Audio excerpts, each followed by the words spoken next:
ইতিমধ্যে আমাৰ জলেশ্বৰ গোৱালপাৰা জিলাৰ জলেশ্বৰ অন্তৰ্গত সাতভেন্দি গাঁৱত প্ৰচণ্ড গৰাখহনীয়া আৰম্ভ হৈছে। যোৱা বছৰৰ পৰা আৰম্ভ হৈছে, যদিও বিগত বছৰ কোনো প্ৰকাৰ কাম কাজ চৰকাৰৰ বিভাগৰ পক্ষৰ পৰা হোৱা নাই। এইবাৰ যদিও 500মান জিঅ' বেগ দিছিলে আৰু 200মান পাৰ্কোপাইন দিছিল, পৰ্যাপ্ত নহয়। তাৰ কাৰণে আমি চৰকাৰক দাবী জনাম যাতে আৰু অতিৰিক্ত পাৰ্কোপাইন আৰু জিঅ' বেগ আমাৰ এই অঞ্চলত দিয়ে। ইতিমধ্যে কেইবাখনো ঘৰ বাৰী যা গৈছে আৰু যথেষ্ট 4-500 বিঘামান মাটি ইতিমধ্যে যা গৈছে।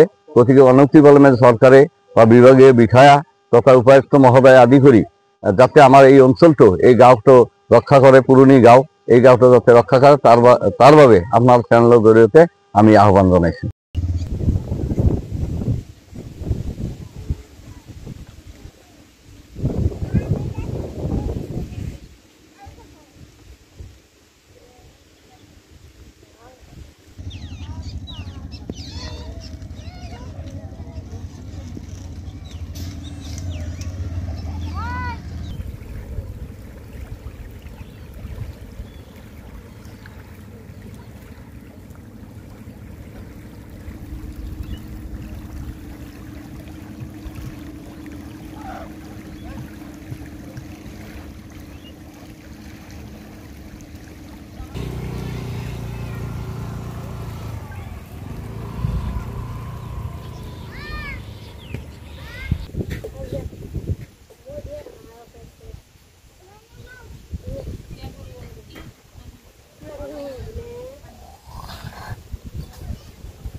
ইতিমধ্যে আমাৰ জলেশ্বৰ গোৱালপাৰা জিলাৰ জলেশ্বৰ অন্তৰ্গত সাতভেন্দি গাঁৱত প্ৰচণ্ড গৰাখহনীয়া আৰম্ভ হৈছে। যোৱা বছৰৰ পৰা আৰম্ভ হৈছে, যদিও বিগত বছৰ কোনো প্ৰকাৰ কাম কাজ চৰকাৰৰ বিভাগৰ পক্ষৰ পৰা হোৱা নাই। এইবাৰ যদিও 500মান জিঅ' বেগ দিছিলে আৰু 200মান পাৰ্কোপাইন দিছিল, পৰ্যাপ্ত নহয়। তাৰ কাৰণে আমি চৰকাৰক দাবী জনাম যাতে আৰু অতিৰিক্ত পাৰ্কোপাইন আৰু জিঅ' বেগ আমাৰ এই অঞ্চলত দিয়ে। ইতিমধ্যে কেইবাখনো ঘৰ বাৰী যা গৈছে আৰু যথেষ্ট 4-500 বিঘামান মাটি ইতিমধ্যে যা গৈছে। গতিকে অনতিপলমে চৰকাৰে বা বিভাগীয় বিষয়া তথা উপায়ুক্ত মহোদয় আদি কৰি যাতে আমাৰ এই অঞ্চলটো, এই গাঁওটো ৰক্ষা কৰে, পুৰণি গাঁও, এই গাঁওটো যাতে ৰক্ষা কৰে তাৰ বাবে আপোনাৰ চেনেলৰ জৰিয়তে আমি আহ্বান জনাইছোঁ।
আপুনি বিচৰা বাতৰি পাব কেৱল নিউজ 18 এপত।